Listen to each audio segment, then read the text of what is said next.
Hey everybody, welcome back. In this video I'm going to show you how you can work with photo references to create some really exaggerated looking characters.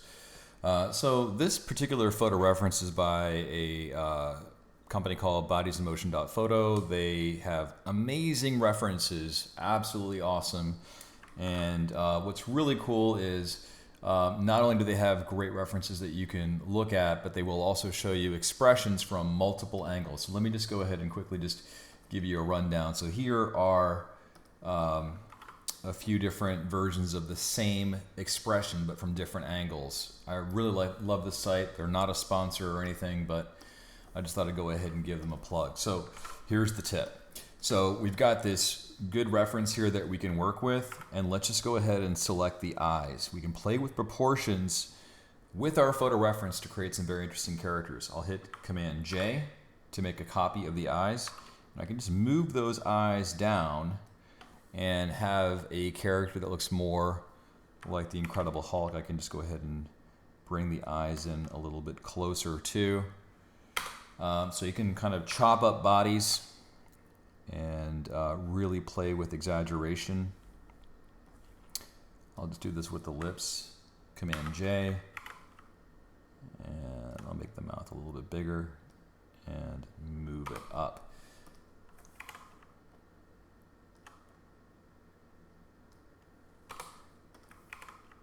Just make a few more adjustments. You can also add a little bit of tilt and move the eyes down a little bit more. All right, so now I've got the basis for my drawing. So let's go ahead and start. So here's how I typically approach it. Look at the underlying shape.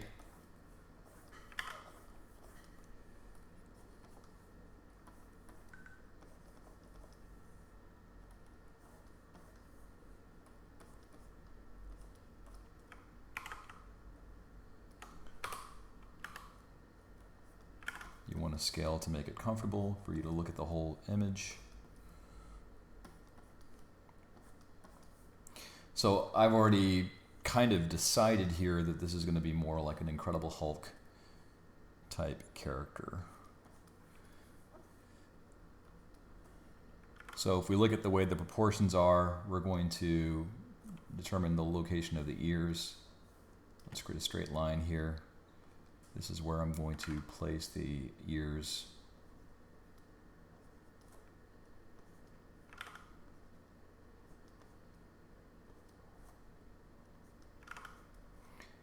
I think it's always very helpful to have the reference right next to you as you work, because it allows you to make quick comparisons and you can see where you're going off pretty easily.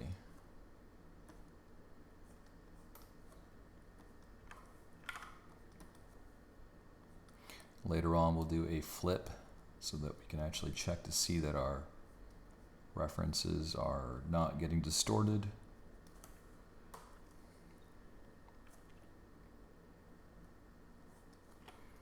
Move the nose line. We've got the eye line roughly.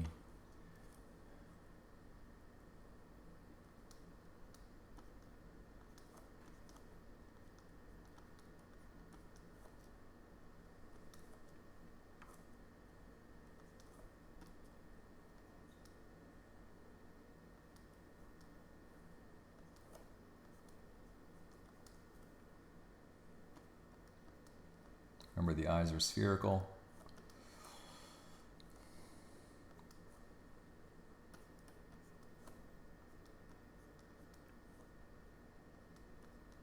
When you're drawing eyelashes and eyebrows, think of the overall form and how these shapes taper.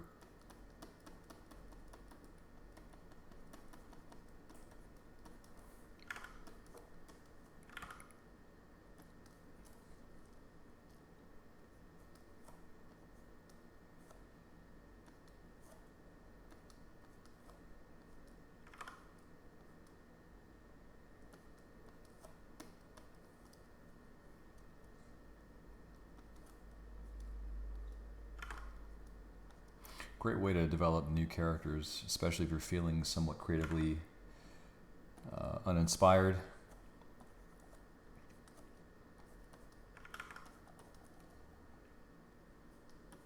does happen from time to time to almost everybody. And that's a perfectly normal thing.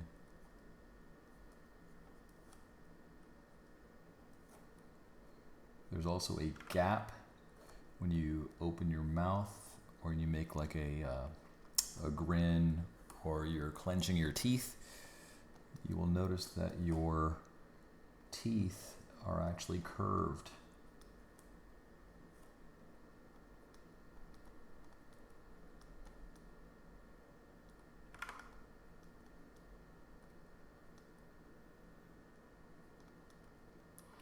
And you don't have to draw every single tooth according to reference. You're just using it as a guide.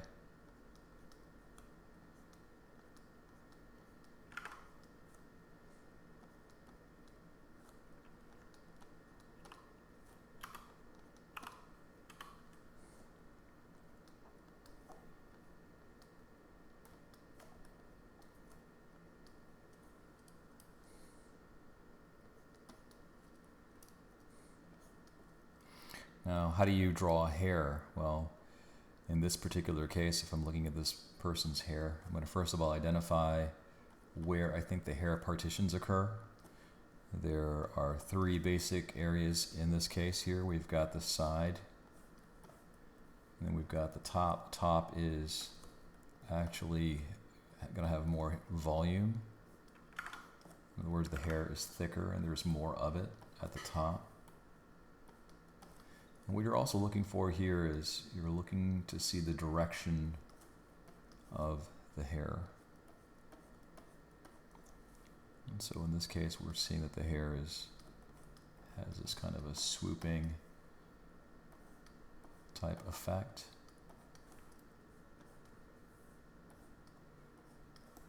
And so you have some thin and some thick lines here that you can work with. Let's take this image. Let's flip it horizontally. You can see that there is a little bit of distortion here. And it looks like it's got a little bit more of an angle. With the transform tool, I can adjust this skew. You can also use distort.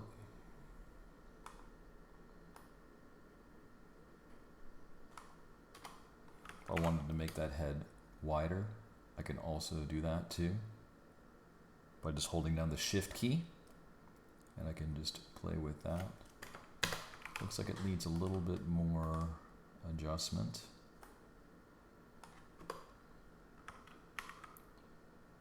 And I've got a keyboard shortcut which I've assigned. I use Command H, and that is the keyboard shortcut that I use to flip horizontally. So now I'll do a second pass at this. The second pass, maybe I'll do it in red. And this is where I start to tighten the drawing in and make whatever corrections. Again, looking at the reference.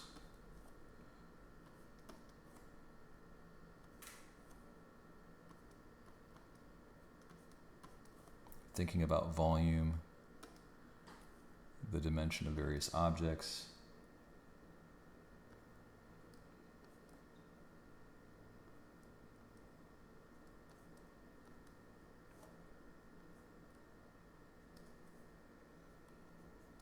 I'm going to change the eyes to where they're actually looking down.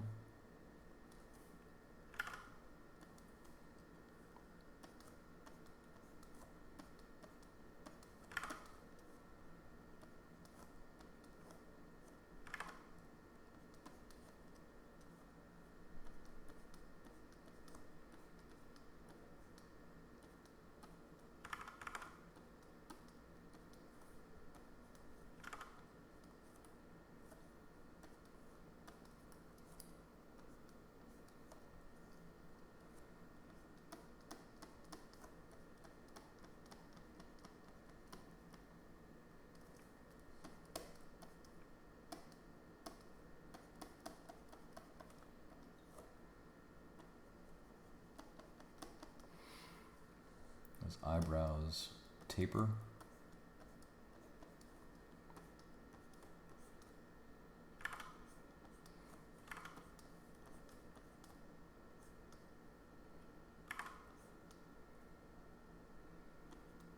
There's a Y shape here on the ear.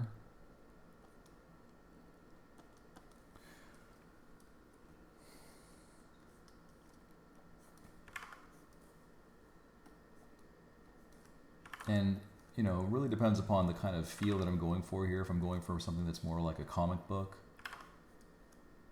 then I may not necessarily have to show every single tooth. I can kind of imply that.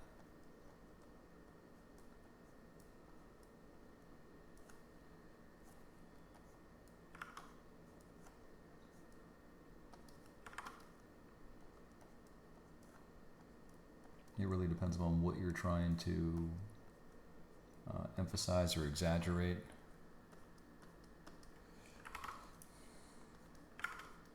And line weight is something else that I think a lot of folks seem to have some issues with. Line weight has to do with the ability of generating thin to thick lines. A lot of that is a result or a function of how you set your brushes and your tablet's pressure sensitivity. Some of the brushes that I've created here, keep in mind, you know, they are tweaked for the amount of pressure that I put when I draw. And I've got some videos that talk about line weight and customizing your own brushes. If you're interested, definitely check those out. Okay, so I've got kind of a respin here, and I'm going to go, since he's got darker hair, I'll go in with a thicker brush using the bracket key to fill in more areas.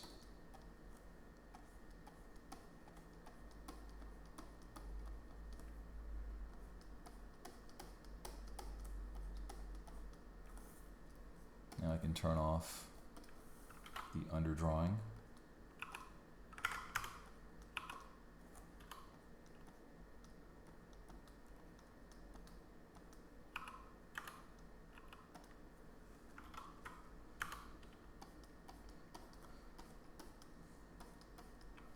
And also make the brush a little bit smaller so you can bring in some thinner strands of hair. You know, having some variation is always a really good idea.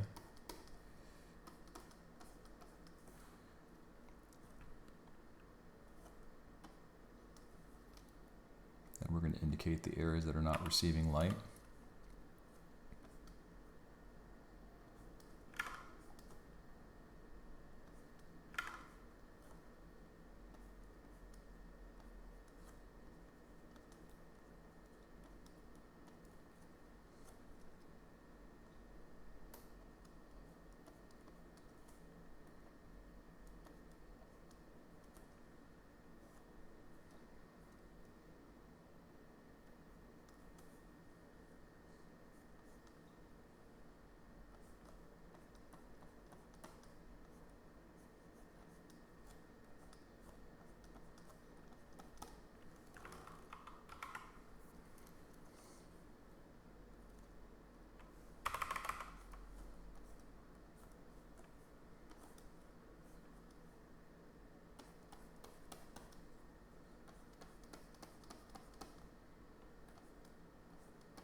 So the areas that are not totally black, I will use some cross hatching.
so now I've got this face, I can always drop the lightness down and get to a nice black and white version that I can continue to flesh out in color. So, and then, you know, this isn't the stopping point here. This is like where I would say, okay, maybe I don't want the pupils to be as big. So I'll cut the pupils out. And maybe do something, you know, more interesting with it. I can always carve out a smaller shape. But I'm not crazy about the eyebrows.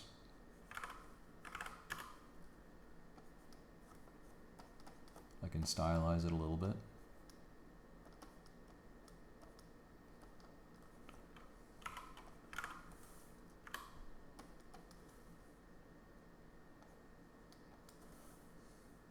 So you can really make this your own.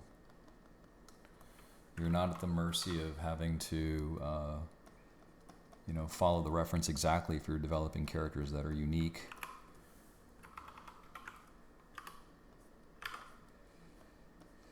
And that's why I like Bodies in Motion. I think that, you know, it's a really good, useful site for beginners and pros alike. I think that, you know, sometimes just looking up stuff on Pinterest, as great as some of these free resources can be, I found it to be a little bit limiting in that I can't always find exactly the references that I'm looking for. Sometimes the references aren't well lit, or they have other issues that prevent them from, you know, me developing a good enough study for the character. So I've got this now here. Let's do a couple of variations. I'll just duplicate it.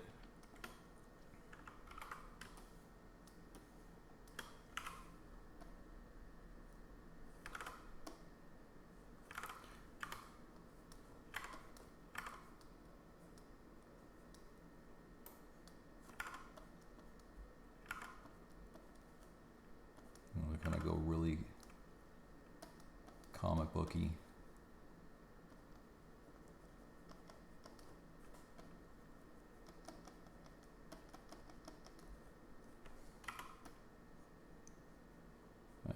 Just showing you that there are different possibilities here. You're not just, you know, having to work directly off the reference. You can mix and match. A lot of times people think that, oh, if I'm working from a reference, I have to draw it exactly like the reference. In some cases that might be the case, but if you're drawing from your imagination or you're trying to develop a new character, you can always make it your own. You can adapt it. Don't forget to do the flip test. See, gotta skew it.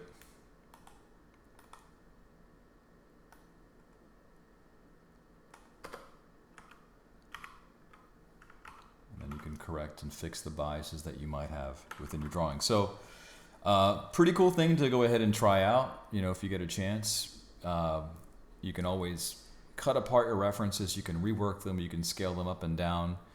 And, you know, what's interesting about this method is you're not just limited to what you're actually seeing. You can always improve upon it. So going back to this version right here, I still think it's a little bit stiff. So I'll do one more. And I'm not worried about like, oh, I'm deleting my work and I have to start over again. You know, it's like that's part and parcel of what we do here. So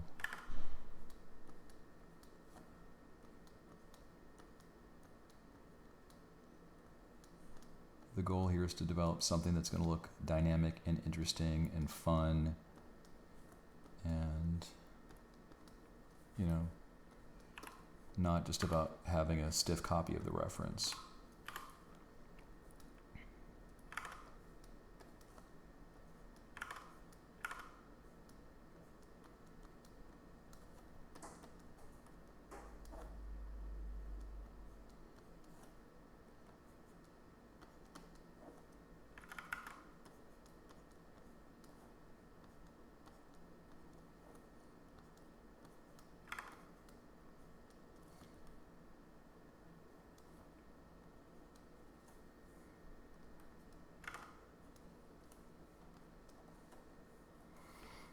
So this kind of has a little bit of an echo to the original reference, but you can see that I've made it my own.